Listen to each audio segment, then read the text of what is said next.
Belay na rayo na palia nang miling makita ang dating asawa no nachtetendang gelay para bihain ang anak, ang wakas ay labes yang 90. Sigurado ka bang handa ka nang pimasok sa isang mahabang kiventu na halos 9,000 na salita, kung saan ang liya, sakit at pananabik na makabawi ay nakaging isang matinding emosyon. Kung ang sahot ay samahan mo akong tawirin ang hanghanan nakaran at kasalikihan kung saan ang isang mayamang lalaki na akala niya ay nakalimitan na ang lahat. Ngayon ay nakilat na napaktanto na siya ay napatpat sa isang sulokong kanayang konsensaya, nang hindi sinasadayang miling makita ang babaeng minahal niya nang higit pa sa kanayang bihay.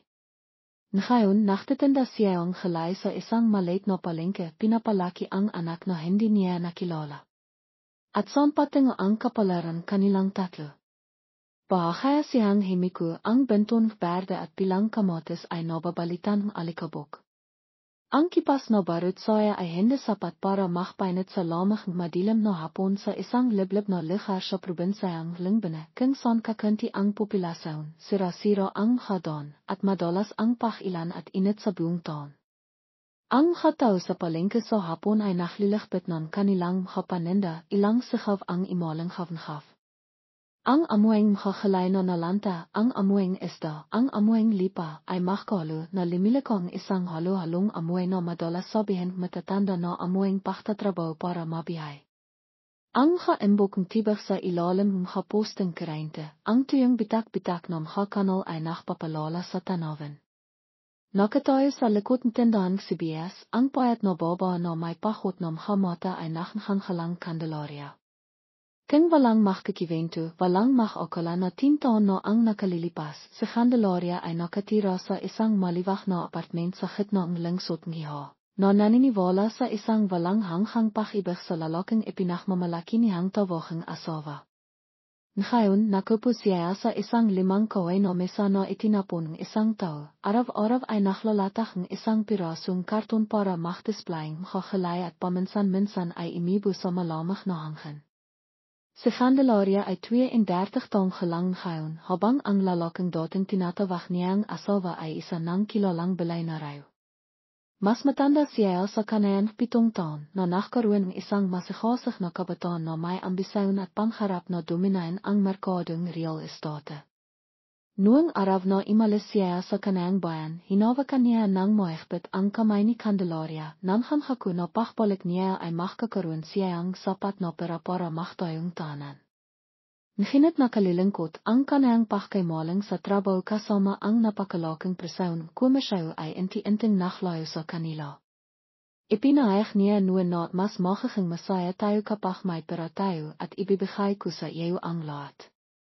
Ngunit sa paglipas ng panahon, inti-inti siyang nawala sa bahay, ang habirang pakkanay naging tahimik, ang kaminsayang pagtatanong ay inti-inting nabawasan. At isang araw, si Candelaria ay nakantay sa kanayang pag-ibig mula sa isang mahtamah na pagpipilong, nakatilok siya ng hindi namamalayan. Sa loob ng ilang taon, natikman niya ang sapat na kakayahan. Sa huli, ang kanilang kasal ay nauwi sa hiwalayan pagkatapos lamang 3 taon pagpapakasal. Nahiwalay sila ng walang enghay, niyakap niya ang ilang pirasong alala habang imalis siya na parang hinabol ang isang mas malaking layunin.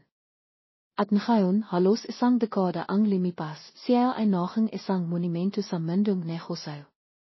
Maraming kiwento ang sinasabi tungkol sa malalaking proyekto, tungkol sa minute-na-group na kanayang itinatag at pinamamahalan. Ngunit kakunti ang bimabanggit kay Candelaria, ang babaeng dating himawak sa kanayang kamay sa kahirapan, na laging nagtitiwala sa kanaya. Ang alam lamang nila ay bigla siyang naklaw sa lahat ng pagdiriwang na hindi lumalabas sa anumang fromong media. Hindi rin niya binabanggit ang nakaraan na para bang gusto niyang biruin ang alala. Ngunit ang kapalaran minsan ay parang isang biro na kinakabayan tayo sa isang pakikot, ipang sa isang araw ay pilitin tayong harapin ang nakaraan sa pinakamasamang sandali. Noong hapon na iyon, katatapos lamang niyang isang pilong ipang sirin ang potensyal para sa pag-unlad ng isang malinis na lugar ng agrikultura sa rehiyon ng Lingbene. Ang kanayang marangang sasakyan kasama ang pangkat ng makatilong ay minto sa isang kainan malapit sa palengke para kimain. Pimili siang isang kakaibang sobawang isda, nakaupo sa panghalawang palapak, ang tanawin ay nakatingin sa sira-sirang palengke sa harap. Plano lamang niyang kimain ng mabilisan, makpahinga bago imiwi, hindi niya akalain na sa loob lamang ilang minuto ay makbabago ang lahat sa kanaya. Isang malakas na hangin ang imihip, kasama ang halimikmik na amoy mila sa kanal na malapit doon. Bigla siyang tumingala sa bintana. Sa ibaba, isang payat na baba na may pamilyar na.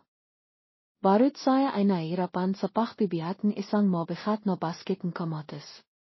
Sa simila ay tinignan niya lamang ito, ngunit bigla siyang natigilan, ang kanayang puso ay tila tumigil sa pagtibok. Maribang siya ay nananaginip o ang babaeng iyon na may naktitis na mukha ay si Candelaria, ang kanayang dating asawa. Hindi niya sinasadang sumandal ang kanayang mata ay nakapaku. Naalala niya ang pinong hatampok sa kanayang mukha, naalala niya ang biyok na dating itim na naging mapasav ng hayandal sa araw at hangin, ang kilos na yawn, ang parang maingat na pag-ayos ng bawat bingkos ng gelay sa karton. Lahat ay tila nakpabalik ng libilibong alala. Nang walang pag-isip, binitawan niya ang kitsara, biglang tumayo, kimilos nang walang malay at hindi pinapansin ang mga reaksyon ng mga katilong sa paligid. Sumikot siya pababa sa makitit na haktan, nabangha ang ilang taon ngunit hindi na nakpamanin. Paglabas ng kainan, tumingin siya sa paligid at nakita si Candelaria na nakaupo sa isang sulokong palengke sa tabing ilang tindahan ng pritas. Ipinasok niya ang kanayang payat na kamay ipang kolektahan ang mahalanta na bingkos ng gelay at itabi, pagkatapos ay pakot na sumandal sa kaway na poste. Nakatayo siya na parang nawalan ng kaliliwa, ang kanayang puso ay tumitibok ng malakas. Hindi siya makapaniwala sa kanayang nakikita, ang kanayang dating asawa, ang babaeng dating may matinding pagmamalaki, ngayon ay nakaupo sa gitna ng palengke at nagtitindang gelay. Tulad ng isang likas na ihali balak niyang limapit, ngunit bigla na lamang tumigil ang kalahating kanayang pa. Natatakot siyang kamiyan siya, natatakot siyang hawakan ang sakit. Sa gitna ng mahasakawang paniyaya at paktawat, ang tinuhong dimadon na motosiklo, ang tinuhong imiyak na mahabata, naririnig pa rin niya ang kanayang sariling puso. Akala niya sa nakarang taon ay nawala na si Candelaria sa kanayang bihay, akala niya maral ay nabibihay siya ng mayos o nakpakasal na sa iba. Ngunit ngayon, ang hirap na larawang ito ay tila sinasakal ang kanayang dibdib. Tahimik siyang imatras, sinisibikang maktaho sa likod ng isang tindahan ng pritas. Tahimik niyang pinakmastan si Candelaria, pinakmastan ang bawat bakas ng kalangkitan sa kanayang mukha. Sa sandaling yawn, hindi siya naibasa isang diwag, parang gustong sumikot at magtanong, at gustong takasan ang responsibilidad ng isang taong dating ng iwan. Kahit na ang katotohanan ay kisang imalis siya o wala siyang pakialam, hindi niya pa rin itinatanggi na nakasala siya. Nang papalibok na ang araw, ang palengke ay naging mas konti ang tao, nagsimilang maglakbit si Candelaria. Nakita niya siyang hinila ang isang sira-sirang bisikleta sa likod na nakatali sa isang maliit na plastis na ipuan, maral ay ginagamit para maupo habang nagtitindang gelay. Pagkatapos, bigla na lang, isang batang lalaki na mahapitong taong gelang ang tumakbo mula sa kingson, niyakap si Candelaria at simahaf, nanay, ngayong araw ay nakabisa ko ang tila na ibinahayang giro. Mataas ang grado ko. Tila timahal ang kanyang puso. Tinawag ng batang lalaki si Candelaria na nanay, may mukha na kamukha niya, ngunit ang kanayang mata ay maliwanag at ang kanayang ilong ay kamukha niya. Luminok siya, pinakpawisan malamang. Maaari bang anak niya yun? Nakiwalay sila 8 taon na ang nakalipas, kung sisimahin halos 7 taong gelang din ang batang ito. Mabilis na tumitibok ang kanayang puso. Maraming tanong ang limitaw. Nang hindi naghihintay, dali-dali siyang sumakay sa kotse. Sinabihan ang driver na dahan-dahan lang at sendan ang makina. Ikiniya ni Candelaria ang kanayang anak palabas ng eskinita sa likod ng palengke kung saan naroon ang pansamantalang bahay. Biglang bumiwas ang ilan, ang mabibigat na patak ng ilan ay timama sa mga aero, ang don ay nabahan sa loob ng ilang minuto. Nakapu siya sa kotse na nakatingin sa salamin, nakita si Candelaria na pansamantalang inalis ang kanayang manipis na damit ipang takpan ang kanayang anak na tumatakbo patungo sa isang sira-sirang bahay. Ang kapader na hawa sa ladrilayo ay mahaspang, ang 5 bubong na hawa sa tila ay parang malapit ng humil. Madilim ang eskinita na walang ilaw sa kalsada, ilang aso ang kimal. Ang tanawing iyon ay nakpanghinag sa kanaya.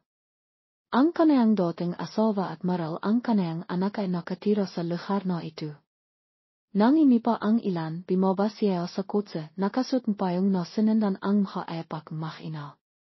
Similip siya sa sivang pintuan. Sa loob, abala si Candelaria sa pagsasinding kalan na hawa sa kaway para maklitong sa bawang halay. Ang batang lalaki ay nakaupo sa 5 kaway na mesa na nakayuko habang nagsusulat. Ang salit ay mga 10 metro kwadrado lamang, walang animang maalahang hamit. Narinig niya ang batang lalaki na nagtanong, "Nanay, magtitinda ka pa ba ang halay bigas? Ilang araw na pong imibo ka, natatakot ako na mapahot ka." Sumagot si Candelaria sa haralhal na buses, "Kan hindi ako magtitinda son. Ako kakiyan pambayad para makapag-aral ka." Sumikap ang kanhang dibdib.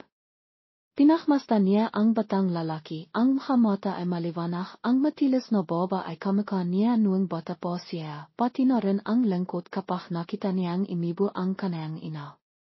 Naalala niya noong magkasama pa sila, sinabi ni Candelaria na gusto niyang magkaroon anak, ngunit palagi niyang ipinakpaliban dahil abala siya sa trabaho, dahil hindi pa siya handa. Hindi niya akalain na magdadalang tao siya at palalakihan ang anak na makisa sa loob ng maraming taon.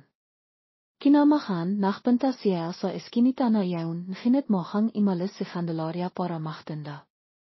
Wala siyang ibang makakawa kundi maghintay hanggang tanghali. Nang makita niya ang kanayang anino na bumabalik, lumapit siya, "Candelaria. Ako ito." Halos mabitawan niya ang basket ng halay ng lalaki ang kanayang mga mata. Pagkalipasang ilang segundo, nabawi niya ang kanayang sarili, binuksan ang pintuan ng bahay para papasukin mina ang kanayang anak. Himaharang si Candelaria sa balkonahe, malamig ang kanayang mukha, "Anong ginagawa mo rito?" Nang hinag siya, hindi niya kayang magsalita. Sa huli, sinabi niya, "Gusto ko lang malaman kung bakit ka nahirap ng ganito at ang bata ay anak ko, hindi ba?" Ngumiti nang mapait si Candelaria, ang kaliha ay tila gustong pimatak ngunit pinakalan niya, "Matagal na iyon bakit ka pa abala sa iyong malaking karera para intindihin ang isang babaeng nagtitindang halay kasama ang kanayang anak." Hindi niya matis ang kapaitan sa kanayang buses, lumapit siya at naglakayang isang sobrang pera sa kanayang kamay. "Ito ay isang kanting pagmamalasakit ko, kaya kung bahan ka at ang anak mong mas magandang bihay, hiwag kang tumanggi." Ngunit ahat na itinapon ni Candelaria ang sobre sa lipa, haralhal ang buses, "Hindi ko kailangan ang pera mo. Hiwag mo akong gawing isang oportunista. Kaya kung palakihan ang anak ko basta aminin mo na anak mo siya, iyon lang." Natigilan siya. Ang daming emosyong na matagal nang pinipigil ay sumabog. Umiko siya para pilitin ang hanakalat na pera, nanghingisap ang kanayang mata. Higit kanino man, naintindihan niya ang pagpapalaga ni Candelaria sa sarili. Siya ay dating mapagmatas, hindi madaling tumanghap ng 5,000 sa taong nag-iwan sa kanayang nag-isa sa loob ng maraming taon. Bilong niya, "Pamanin, himihingi akong pamanin." Pagkalipasang ilang sandali, sumilip ang batang lalaki, kimikislap ang kanayang mga mata, "Nanay, nayaw ako." Pimasok sa Candelaria para kinin ang isang basong tibak para sa kanayang anak. Tiningnan niya ang bata na may nahinanakit ng mga mata. Ang bata ay tila napakamayain, nakatatago sa likod ng kanayang ina, marahil sa loob ng maraming taon ay hindi niya alam kung sino ang kanayang ama, hindi niya narinig ang siniman na banggitin ito. Nasasaktan siyang akapin ang kanayang anak, ngunit hindi siya naklakas loob, natatakot siyang takitin ang kanayang anak. Imatras mina siya, ngunit mula sa araw na iyon, tahimik niyang sinisubaybayan ang mag-ina ni Candelaria, sinisubukang tumulong ng hindi direkta. Alam niya kung saan madalas bimibiling halay, akat niyang tahimik na initusan ang isang tao sa palengke na magbentang mas mira. Alam niya na malapit ng masira ang bahay nito, tahimik siyang imipang manghahawa para ayusin ang bubong na hawa sa tila palitan ang hasirang tablo. Naginit mahigpit na tumanggi sa Candelaria, tinawagan ang manghahawa pabalik, simahaf siya, ayaw kong makutang sa yayo. Ang babaeng yun, payat, imibu, ay nakpapatiloy na nakbibisikletativang imaha para maktenda sa palengke. At ang batang lalaki, nakataho sa likod madilim na mata ay ang simpleng pangharap, sana ay gemaling ang kanyang ina, sana ay magkaroon siya ng bagong bag sa paralan.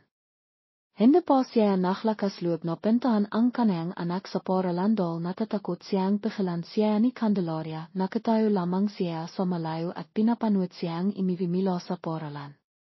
Sa loob ng ilang gabi, paulit-ulit niyang sinisisi ang kanyang sarili kung bakit hindi niya hinanap siya ng mas maaga.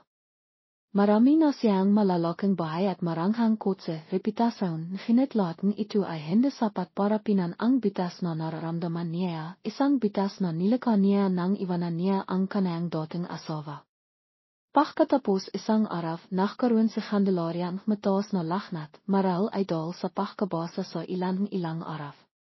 Labis na natakot ang bata, tumakbo siya para himinging tulong sa isang kapitbahay para dalhin ang kanyang ina sa klinika.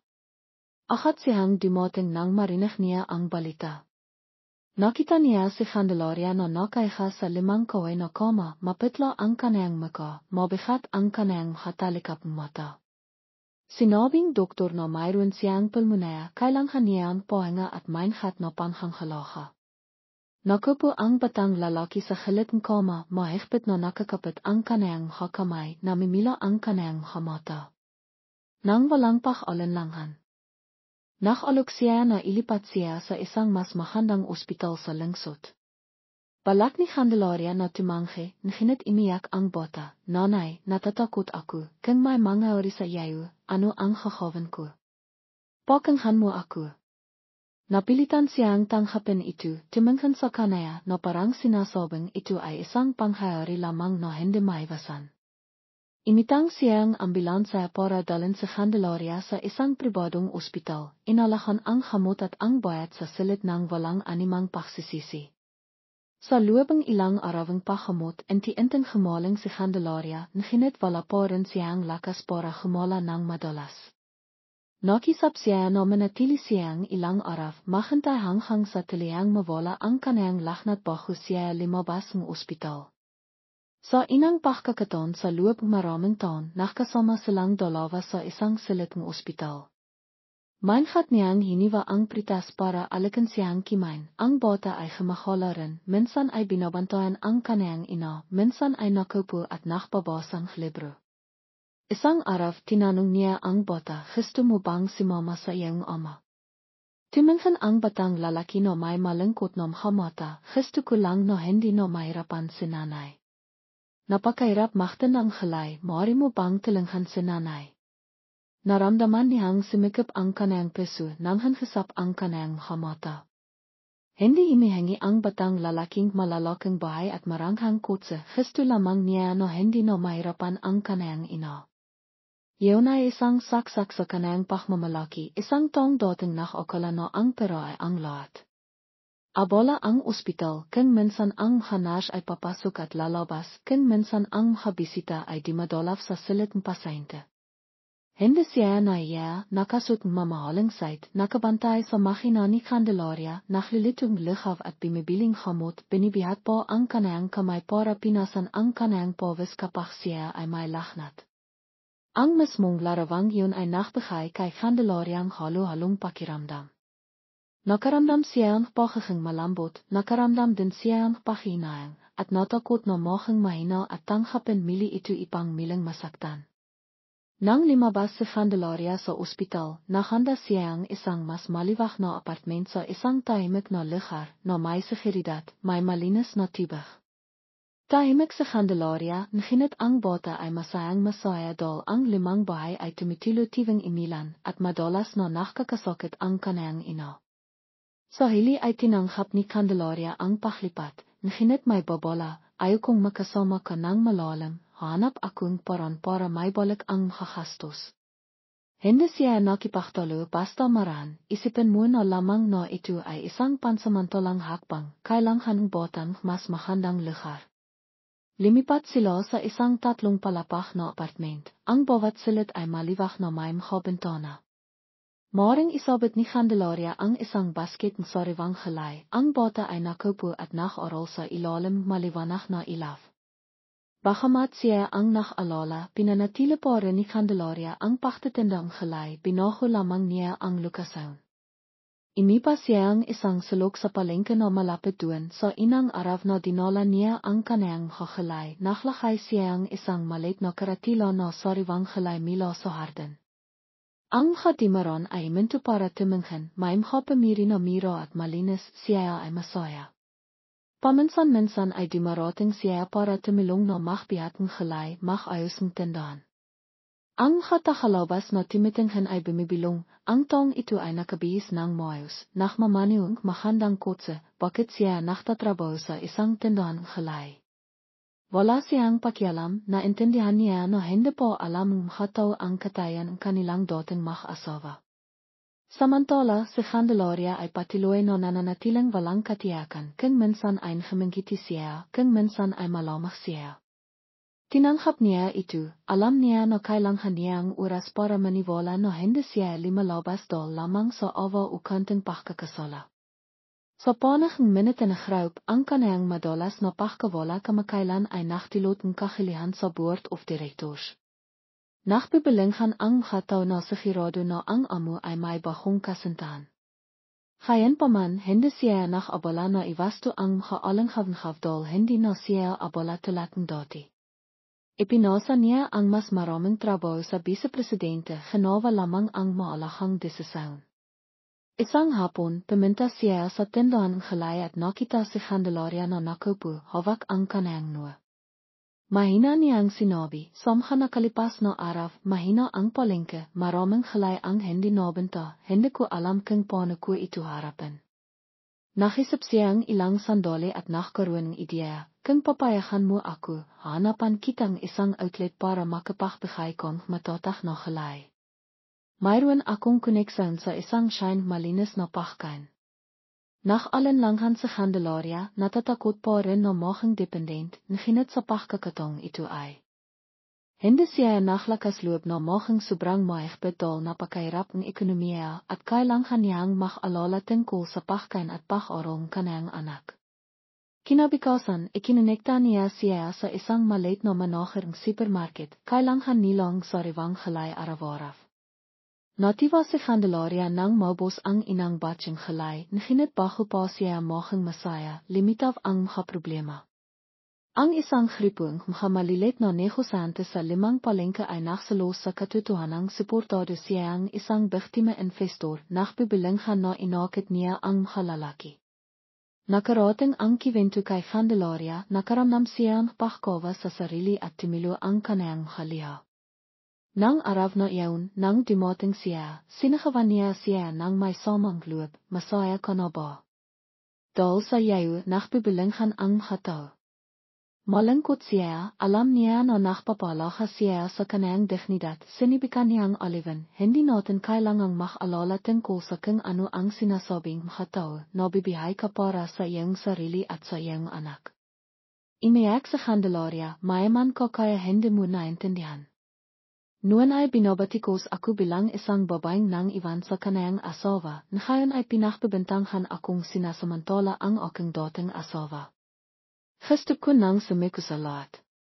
Balak niya siyang akapin para alivin, ngunit dali-dali siyang limayo, hindi pa rin siya pinapayagan na hawakan ang dating lamat ng nakaraan. Noong habang yun, nakita ng bata na imiyak ang kanayang ina, nagtanong siya, hiwag ka nang imiyak nanay, mabait naman si Tiyo siya bodang. Tiyo ay. Pagkatapos ay timahal siya na parang hindi pa niya malinaw na naintindihan ang titulong ito sa lalaking iyon. Pininasa ni Candelaria ang kanayang haliha at niyakap ang kanayang anak, hiwag kang makisip ng sobra, susubukan ko, basta mag-aral ka ng mabiti, kahit mahirapan ako ay kaya ko. Narinig niya ang lahat ng ito sa labas ng pinto, sumikip ang kanayang puso ngunit hindi siya naklakas loob na pimasok. Pagkalipasang ilang araw nagkaroon lagnat ang bota at kinailangang lumiban sa paralan.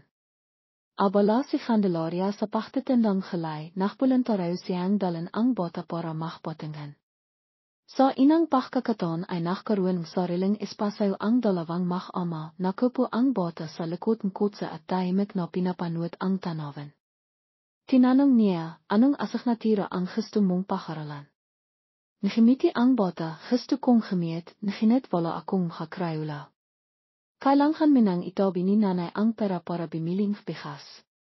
Natahimik siya, nangham ako na bibigyan kitang isang kahon krayula. Nakalangan ang bota, pero iwag mong ipalam kay nanay, malilangkot na naman siya dahil natatakot siyang humastos. Ang inosenteng pahayag na yun ay nakaparamdam sa kanaya na mas mahal niya ang kanayang anak.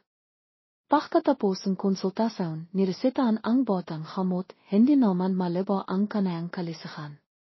Sa Don Pauwi, maranihang inihatid ang bota pabalik sa apartment, pagkatapos ay binihat ang basket ng gelay sa halip ni Candelaria dahil kailangan niyang alakan ang bota. Lumipas ang panahon. Lalo siyang naging malapit sa kanayang anak at gumaan ang pasanan ni Candelaria. Gayunpaman napagtanto niya ang isang problema, kailangang magkaroon panghalan ng ama sa birth-sertificaat ng anak, kailangang kilalanin ng legal para matamasa ang benepisyo. Kinausap niya si Candelaria, maaari tayong pumunta sa komite para isagawa ang mga formalidad ng pagkilala sa anak, gusto kong gamitin bota ang opleiding kanayang ama.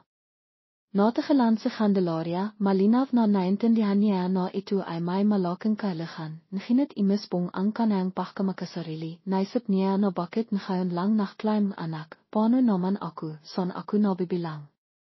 Naramdaman niya ang pagkapatas, pinili niyang ihalang at iwag pilitin. Itiniyon niya ang kanayang enerhiya sa kampanaya, naginit madalas pa rin siyang bumibisita sa mag-ina. Pagkalipasang ilang biwan, inti-inti ni mga si Candelaria sa kanayang pagtitiyaga. Hindi siya nakpakitang animang pag-ihali o pinilit siya tungkol sa pera. Minsan ay tahimik lamang siyang makikiwentong ilang kiwentong negosyo o nakikinig sa kanaya na nagrereklamo tungkol sa pagbiling gelay sa mataas na presyo. Isang hapon, nakita niya ang bota na imiwinang moha sa apartment, naginit nakaranas siya ang aksidente dahil nadila siya sa haktan. Napadala niya agad ang bota sa klinika na malapit doon. Sa hili ay walang malibang nangyari, naginit isang maliit na khas-khas sa kanayang nua ang kailangang tayang tatlong tay. Agad na timakbo si Candelaria nang hitam ang kanayang maka. Inalив niya na mabiti na lang at walang nangyari. Tumingin siya sa kanaya, tumingin sa kanayang anak, pagkatapos ay biglang imiyak. Napagtanto niya na mas dumidipin na siya sa kanaya. Noong gabing yun, sa inang pagkakataon sa loob maraming taon, tahimik na sinabi ni Candelaria sa kanaya, manatili ka rito at bantayan mo ang bota, bababa muna ako. Para bimiling mabenda. Ang sinabing iyon ay parang isang sinaulis para sa kanayang karapatang lumabas sa kanayang bihay. Imipo siya sa gilid ng kama na hawak ang kamayang bota, magpahinga ka, malapit mo nang matanghal ang benda. Nakilat ang lalaki, sumikip ang kanayang dibdib. Ito ang inang pagkakataon na tinawag siyang bota na papa. Imiko siya at marang hinaplos ang pisnging bota, nandito sa papa, matilok ka na. Timikit ang bota na para bang kampante na dahil nasa tabi niya ang kanayang papa. Timilo ang lihang lalaki, naktataka kung bakit niya pinalakpas ang napakaraming taon para limaki ang kanayang anak na kapos sa bihay. Himinga siyang malalim, determinado na bahian ang lahat. Pagkaroon ilang linggo, nag-organisa siyang maliit na pagpipilong sa kampanaya, ang panginangailangan ay ipahayag ang proyektong malinis na produktong agrikulturong grupo, naginit palihim niyang isinama ang baba. Noong ina ay nahiya ang baba, naginit mahisay na sinabing lalaki, ikaw ang taong nagsuplying makakalay sa aking shine produktong agrikultural, walang siniman ang may karapatang maktida. Napilitan siyang dumalo, nakasot ng simpleng baro at nakatali ang biyog.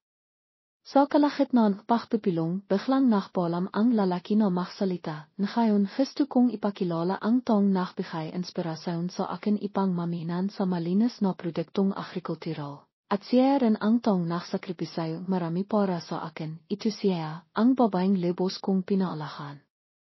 Pimalakpak ang buong bulwahan na mila ang baba, hindi alam kung paano tutuhon. Ipinakpatiloeng lalaki, mayroon po akong isang malahang impormasyon, mayroon kaming isang 7 taong halang na anak na lalaki na nakahanghalang, kung siniman ang gustong magsalita tungkol dito, sabihin niyo sa akin ng direkta. Ipinakmamalaki ko na siya ay aking anak at natututo akong maging isang ama. Natagalan ang baba, hindi inasahan na pipiliin lalaki na ipaalam sa publiko sa harap ng media. Maim hakimikyo ang litrato, maim nakbibilanghan, nahinat na natilang seryoso ang lalaki, matatak ang buses, naintindihan ko na sa loob ng maraming taon ay naging irresponsable ako sa aking pamilya, nahinat ngayon ay babawi ako. Kahit anong isipin iba para sa akin ang pamilya ang pinakamalaha.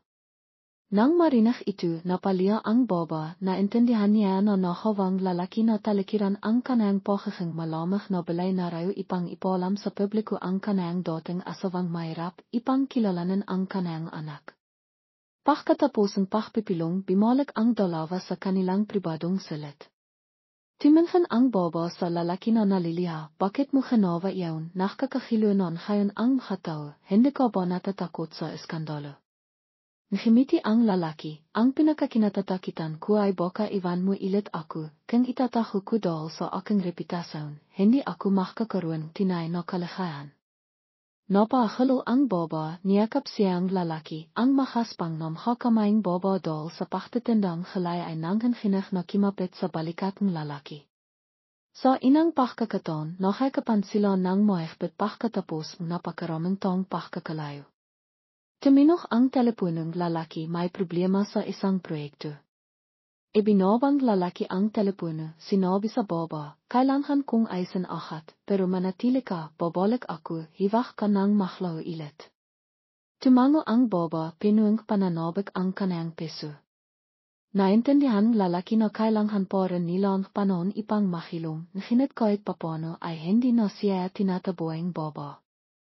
Malapit na ang katapisan taon, inti-inting humahaling ang bata, nakakapag-aral na ilit. Pinakisapan ng lalaki at ng baba ang tungkol sa pahawang makapopulis ipang opisyal na dalhin ang kanang apelyido. Sa hili ay pimayak ang baba dahil nakita niya na gesturing anak na makilala sa matang batas, nahinit alangan pa rin siya ng pakisapan ang tungkol sa pakikipagpalikan sa lalaki. Napilitan ang lalaki na ihalang ang kanang desisyon, binahan siyang panahon. Isang araw, habang nagdedeliver makakalay sa supermarket ang baba, bigla siyang naimatay, bitina lang at natakpan siyang empleyado at tinawagan ang lalaki ipang dalhin siya sa ospital. Siniring doktor na ang baba ay may malalang anemia at kulang sa nutrisyon. Nahilat ang lalaki, bakit ka na pala, bakit hindi mo sinasabi sa akin? Malungkot na ngimiti ang baba, sobrang abala ka, ayaw kitang abalahin. Hinawakan lalaki ang kamayang baba, malungkot ang buses, hiwag mong sabihin yan, ikaw ang pinakamalaha sa akin. Biyong habi ay nakpantay ang lalaki sa tabing kama, inalala ang mahabang araw. Kinabikasan, nagising ang baba, marahang hinilang lalaki sa kanaya, hayan mo akong dalhin kayong makina sa mas mahandang lugar, hiwag ka nang mamihay ng mahirap, ayaw kong makita na makasakit ka pa. Timahimik ang baba, pinong-pinong liya ang kanayang hamata, namhanhinak siyang sumakot, nasanay na akong mahing malaya, natatakot ako. Imasa sa iyo at baka mawala ko ilit ang lahat. Naliliya ang lalaki, minsan na tayong nakaiwalay, hindi ko na hayang malit pa yaon. Limabas ng ospital ang baba, hinawakan lalaki ang kamayang bata at pagkatapos ay hinikayat ang baba na lumipat sa kanayang apartment sa bahong distrito. Noong ina ay tumanggi ang baba, napilitan ang lalaki na mahmangkaing isang neutral na solusyon. Ito ay isang midlisisate na apartment, hindi isang maranghang mansyon. Maaari kang mahbayad ng simbolikong ipakang gusto mo. Imasa lang ako na isipin mo ang iyong kalisahan at ang iyong anak. Nakmakawa ang bata sa kanang ina, inay, malinis doon, mayroon akong lugar para mag-aral, hindi na kayo mababasang ilan. Nang makita ang hamatang kanang anak, pakot na tumango ang baba. Nang lumipat sila, pimili ang lalaking pentiro at tumulong sa pag-ayos ng dalawang tuluhan na apartment na mahangin na may magandang kusina. Nakatayo ang baba at pinakmamastan, malapit nang tumilo ang kanayang haliha, nalala niya ang apartment na dating tinitiran nilang dalawa. Ngayon ay isang bahong espasyo, ngunit may pahirang lalaki. Timakbo ang bata sa buong bahay na nasisiyahan dahil mayroon siyang buwagself. Ang lalaki naman ay lihim ng ngumiti, kahit na alam niya na mahaba po ang kalsada ipang libos na mahbigas ang baba. Samha sa minut na araw, tinalang lalaki ang baba sa isang mahisay na doktor para sa pangkalatang pagsusiri at ipang mapabiti ang kanayang kalisahan. Inayos niya na may maktiro sa batang pakiyedol talahang may talento ang bata. Nakilat ang baba nang makita na mas maraming oras ang inilalang lalaki sa kanayang pamilya kaysa sa kanayang trabaho. Natutiwa siya ngunit nakalala na pababayan lalaki ang kumpanya. Ipinaliwanag ng lalaki, nakamali ako nang inain ko ang trabaho, ngayon ay natututo akong balansin ang habahay, mayroon akong mapagkakatiwalang vice-presidente, ako na lang ang namamahala sa diskarte, mas kailangan akong pamilya. Limipas ang panahon, inti-inti silang namiyay na parang isang maliit na pamilya. Sa hobby, madalas maklitong lihaw ang lalaki, nakiiwang halay ang baba, at naksasanay maksulat ang bata. Paminsan-minsan, nanonood silang tatlong telebisyon, naktatawanan at pagkatapos ay tahimik na napapaisip dahil napaktanto nila na napakarami nilang pinalakpas na mahalagang sandali. Ipo paminsan-minsan ang baba at titiknan ang lalaki, kimikilos ang kanayang puso, inalala ang nakaraan, inalala ang kanilang dating pagmamahalan, hindi niya inaasahan na magiging ganito kabait ang lalaki. Gayon pa man, mayroon pa ring makapahirap, paminsan-minsan ay nakikay ang media, naklalabas ng balita, ang balay na rayo ay nakatira sa kanayang dating asawang mahirap na naktatindang halay na swerte sa matang isang negosyante. Mayroon ding hatong nakakalipista na nagsasabing iholtiger. Iyon ay nakakabala sa baba, ayaw niyang mapagtihan ang kanayang anak. Matatak na sinabing lalaki, poprotektahan ko kayong makina, hiwag kang matakot. Manhay ang hatsismis, ngunit inti-inting nasanay ang mga residenteng apartment sa imaeng isang lalaking sopistikado na may dalang bakang halay, ang kanayang payat na dating asawan ngunit may mahanan hiti at ang kanayang kaibig-ibig na anak. May ilang hataw na madalas tiksin ang lalaki, mahalang katalaha, mayroon kang buong gripo sa iyong mga kamay at responsable ka pa rin. Nakimangiti lang ang lalaki at sumasahot, ang pamilya ang ikat, ano po ang mas malaha. Pagkatapos ay biglang may isang bahong kahanapan, ang kampanayang lalaki ay sinabutoyan makakalaban sa negosyo, nakpakalat ng piking balita na nakpababa sa presayong kanayang hastok, ang board of directors ay patiloy na nakpipilong, ang hasara ulder ay nakpanig. Papalawak na sana ang lalaki sa merkadong produktong agrikultural, ngunit sa harap ng krisis, kailangan niyang madaling solusyonan ito.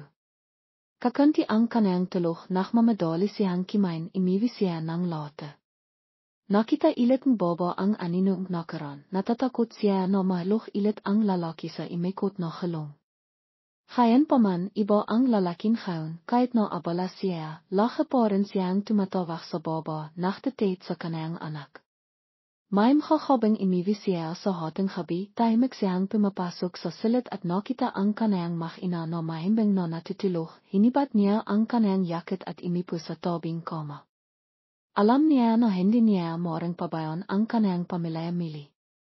Sa katapisan linggo, humihigol siyang isang buong araw kasama ang baba sa pamimili, masayang masaya ang bata dahil sa inang pagkakataon ay sinamahan siyang kanayang hamahalang sa parke. Marahil ang bahong init na pagmamahal na ito ang naging motibasyon niya ipanglabanan ang krisis. Inti-inti nakahanap siyang maasahang mamiminan, ginawang transparent ang impormasyon, naging matatak ilit ang presayong hastok. Pinanuit ng baba ang lalaki na solusyonan ang krisis ng hindi nawawala. Ang kanayang pamilya, lihim siyang mga tila mas naging matira ang lalaki na nawan niya ang tinay na halaga. Isang imaha, biglang niyawang lalaki ang baba at ang kanayang anak na bisitahin ang kanayang hamahalang sa probinsya. Nach alang gaan ang baba dal noon ay hende siniportahan kanayang hamagelang ang kanilang pag-asawa dal sa kanayang kahirapan at nakalit po sila nang magtesisayon ang mag-asawa na mahiwalay. Nahinat hinawakan lalaki ang kamayang baba, iba na ang lahat ngayon, gusto kong makilala mo at niyong anak ang aking hamagelang. Masayang gemiti ang bata, gusto kong bumalik sa probinsya, hindi ko pa nakikita ang aking lolo at lola. Kaya na rin silang kotse pabalik sa isang mapayapang lugar sa probinsya. Nandun pa rin ang 5 bahay, ngunit mas tahimik. Matanda na ang hamagelang lalaki. Nang makita ang baba at ang kanayang anak, napahalo ang kanayang ina, naki apo ko. Nang hinginag na niyakap ng ama ang kanayang apo. Lumiwat ang baba at sinabi, "Pamanan po, sa loob ng maraming taon ay hindi ako naklakas loob na bumalik." Tinapit ng ina ang balikat ng baba na naliliha, "Basta masaya kayong anak, sapat na yun para sa akin." Sabay-sabay silang kimain kanin, halay at pritong isda, masayang kimakan ang bata. Masayang naktawanan ang lahat. Tahimik na pinanuot ng lalaki ang eksenang pagsasama-sama, pakiramdam niya ay bumalik siya sa kanayang pagiging 120 taong gelang. Bigla niyang hinawakan ang kamayang baba at mahigpit itong pinisol na para bang gustong patinayan na hindi niya na siya bibitawan ilit. Pagbalik sa siyudad, mahisay na iminingkayang lalaki na humawan humapapala sa milang pag-asawa ipang hawing lahal ang kanilang pamilya. Medayo na babahala pa rin ang baba sa nakaraan, natatakot siya na ang pag-asawa ay magiging isang paulit-ulit na siklo. Napaisip ang lalaki, hindi kita pipilitin, ngunit naniniwala ako na kailangan natin matatak na pindasan para sa ating anak, imasa ako na isang araw ay tatawagan kitang opisyal na aking asawa. Sa isang iglap, nalalang baba ang madilim na hapon sa mahirap na palengke, naktitinda siyang halay at kapos ang kanayang anak, nalala niya ang kanayang pagkasakit, ang hakabang tumitilo ang ilan. Ang kayan ng maktsismis ang hataw at ngayon ay nandito ang lalaki, naklalakay sa kanayang kamayang isang pagkakataon ipang mahbaho. Himinga siyang malalim na pipinong liya ang kanayang mata, kailangan ko po ang kanting panahon. Napaktanto niya rin na paikli ng paikli ang panahong yawn, dahil sa pakibig, dahil sa kanayang anak, hindi na siya nakakalit kapag tinatawag siyang asawang lalaki. Paminsan-minsan ay hinayaan niya ang lalaki na akapin siya at halikan siya sa kanayang nuwan ng walang paktito. Masaya rin ang bata na humiit ng larawan ang kanilang tatlong makakapamilaya na makakawak kamay. Isang gabi pagkatapos kimain makakasama ang kanilang maliit na pamilya, biglang naglabas ang lalaking isang pilang kahon na may velvet, sa loob ay 2 simpleng singsing. Lumiwat siya, inilakay ang singsing sa kamayang baba, nang hinginag ang buses, hiwag mong isipin na ito ay isang pagbibigayang awa, ito ang aking pinakasinsira na paghanging tawad. Gusto kong maging mag-asawa tayo ipang limaki ang ating anak na may kumpletong pamilya. Tumilo ang liyang baba, ngunit sa pagkakataong ito ay hindi siya tumango siya, kinyo ang singsing at ipinasok ito sa kanayang ringfinger, pimalakpak at tumalon ang bata. Emosyonal na niyakap ng lalaki ang kanayang mag-ina. Iyon ang sandaling hinihintay niya, isang sandali na malinaw niyang natanto na napatawat na siya at nakaroon ng pagkakataong itama ang kanayang pagkakamali. Nakakahilo ilit ang publiko, nakapakasal na ilit sila. Ngunit sa pagkakataong ito ay hindi na nakabala ang baba, abala siya sa paghahanda para sa kanayang bagong bihay, ang kanayang asawa at anak, abala sa pag-ayos ng kanayang tindahan halay, abala sa pag-isip kung anong ibang supply ang tatanggapin niya. Siyempre mayaman pa rin ang lalaki, isa pa rin bilay na rayo, ngunit mas marami na siyang nakikilahok sa makakawang kawanghawa, lalo na sa pagsuporta sa mahirap na baba na nahanap bihay sa palengke. Sinabi niya na gusto niyang ang hatong tulad niya noon ay hindi na kailangang mahirap. Ikinakalang lalaki yun. Minsan ay may dumating na reporter at nagtanong, "Bilay na rayo ka, bakit hinayaan mong magtindang halay ang iyong asawa?" Ngumiti ang lalaki, dahil yun ang trabahong gusto niya, masaya siya kapag kumikita siyang pera sa parang matibit, siniman ang manhas na timawa na ang pagtitindang halay ay nakakaya ay nararapat na pagtawanan. Nang marina giung baba ngimitisia mainit ang kanang peso. Nalala niya ang araw na inisip ng lalaki na mabibiling pero ang kaligayahan. Ngayon ay makatabi silang nakupo, nakikinig sa mga naktatawaran, nakikinig sa paktawan kanilang anak, nakikita ang lahat. Bakay na simpleng hinit mapayapa.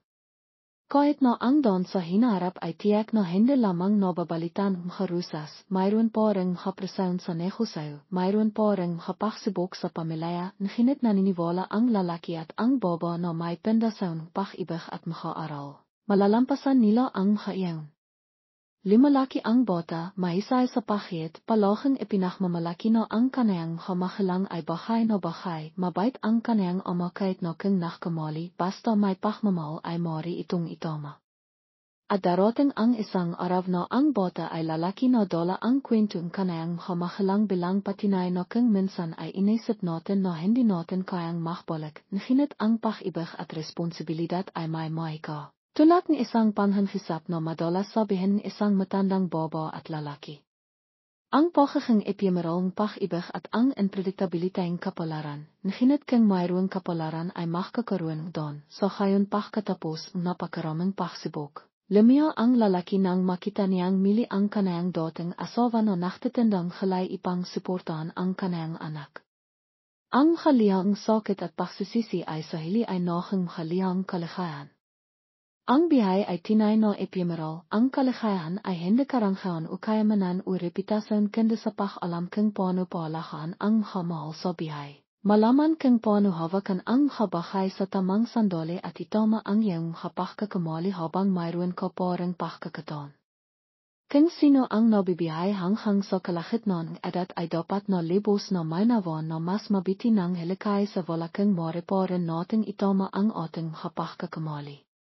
Nanghangailangan iyon na hindi patiliyang isinarang langit ang pintuan sa atin. Hindi na kailangang mahing maharbo na takbihan ang dalawang tao ang kapayapaan sa mga sandaling ordinaryong bihay ipang ang kanilang anak ay limaki kasama ang pag-ibig hindi fragmented. Nakaranas sila ang malahang araw na ang tinay na kaligayahan ay hindi maring ipagpalit sa pera at ang mga pagkakamali ay maring biruan kung may lakas tayong harapin ang mga ito. Patiloy silang mamimihay, maring madapan hinit hindi babawasan ngayon alam nila na ang tinay na pag-ibig ang pinakamalaking hamot sa pagkabihay.